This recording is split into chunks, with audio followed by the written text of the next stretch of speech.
नमस्कार। आज की इस एक्सप्लेनर में बात होगी एक ऐसे सफर की जो एक आम कर्मचारी को एक सफल बिजनेस ओनर और इन्वेस्टर बनाता है। ये सिर्फ पैसे कमाने का खेल नहीं है, बल्कि अपनी पूरी वित्तीय सोच को बदलने की बात है। तो चलिए बिना वक्त गवाए सीधे शुरुआत करते हैं। जरा सोचिए, क्या हो अगर दौलत को पैसों में नहीं बल्कि समय में यानी टाइम में मापा जाए। बचपन से हमें यही पारंपरिक सलाह मिलती है कि खूब पढ़ाई करो ताकि किसी अच्छी कंपनी में नौकरी मिल सके। लेकिन एक इन्वेस्टर का दिमाग थोड़ा अलग चलता है। वो इसलिए पढ़ाई करता है ताकि वो एक अच्छी कंपनी खरीद सके। ये एक छोटा सा पर बहुत ही बुनियादी अंतर है जो किसी का भी पूरा आर्थिक नजरिया बदल के रख सकता है। The rat race trap. इस माइंडसेट शिफ्ट को समझने के लिए सबसे पहले उस चक्रव्यूह को समझना जरूरी है जिसमें मिडिल क्लास अक्सर फंसी रह जाती है। समाज में एक रटा रटाया मंत्र चलता है ना, नौकरी पाओ, कड़ी मेहनत करो और सैलरी बढ़ने का इंतजार करो। ये एक ऐसी साइकिल है जो नौकरी खोने के डर और दिखावे की चीजें खरीदने के लालच से चलती है। सिर्फ साधारण आमदनी पर निर्भर रहने से लोग इस चक्रव्यूह में इस कदर फंस जाते हैं कि वहां से बाहर निकलने का रास्ता ही दिखाई नहीं देता। Assets over income. तो फिर इस साइकिल को तोड़ा कैसे जाए? सबसे बड़ा कॉन्सेप्चुअल शिफ्ट तब आता है जब फोकस सिर्फ इनकम बढ़ाने से हटाकर एसेट्स यानी संपत्तियां बनाने पर लगाया जाता है। फाइनेंस की दुनिया का सबसे बेसिक रूल एसेट्स और लायबिलिटीज के बीच का असली अंतर समझना है। आसान शब्दों में कहें तो एसेट्स वो होते हैं जो जेब में पैसे डालते हैं चाहे कोई काम कर रहा हो या नहीं, और दूसरी तरफ लायबिलिटीज वो हैं जो जेब से पैसे बाहर निकालती हैं। असली दौलत इसी सिंपल से फर्क को समझने में छुपी है।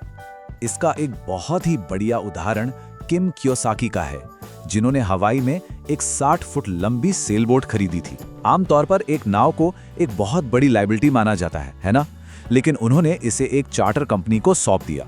उस नाव से आने वाली आमदनी ने ही उसके रखरखाव का सारा खर्च उठा लिया।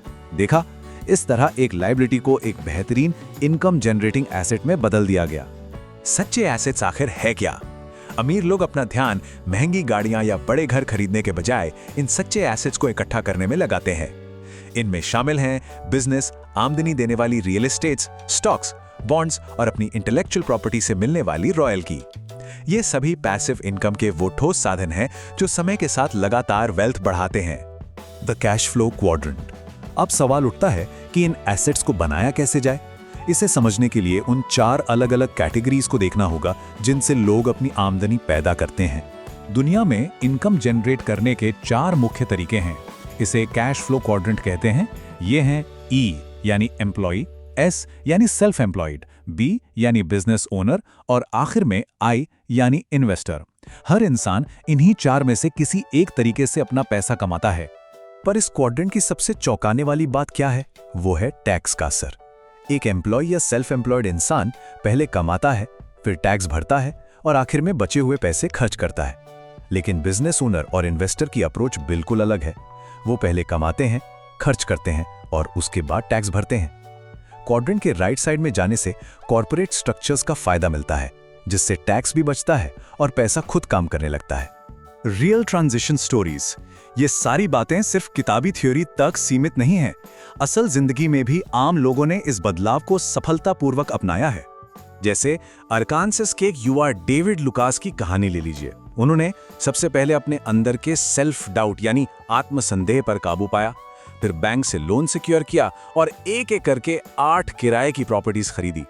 सिर्फ इस एक हिम्मत भरे फैसले ने उनके लिए $2 लाख से ज्यादा की वेल्थ का निर्माण कर दिया।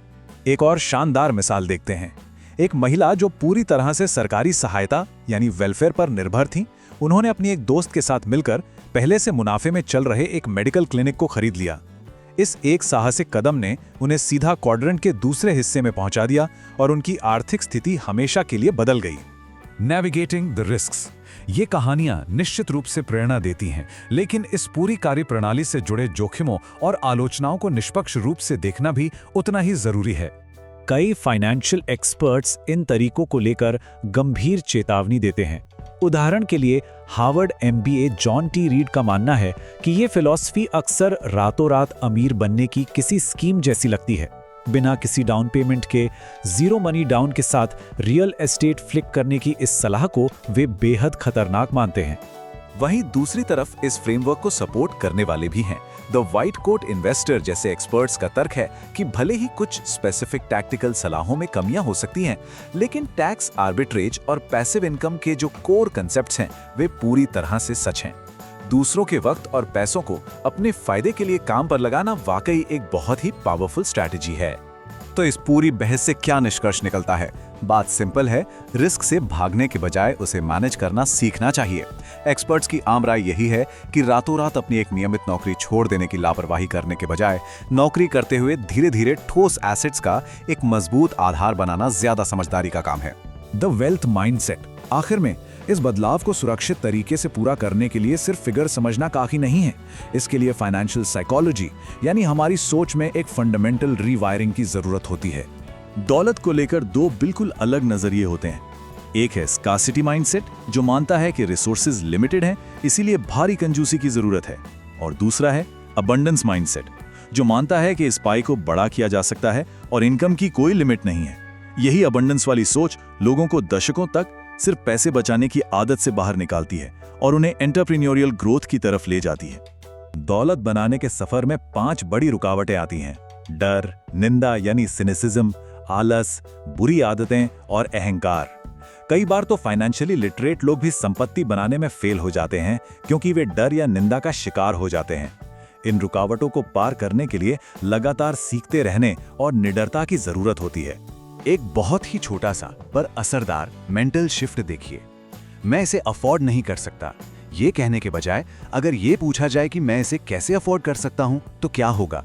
ये एक सवाल दिमाग को आलसी होने से रोकता है और उसे क्रिएटिव तरीके से सॉल्यूशंस ढूंढने और एसेट्स बनाने के लिए मजबूर कर देता है।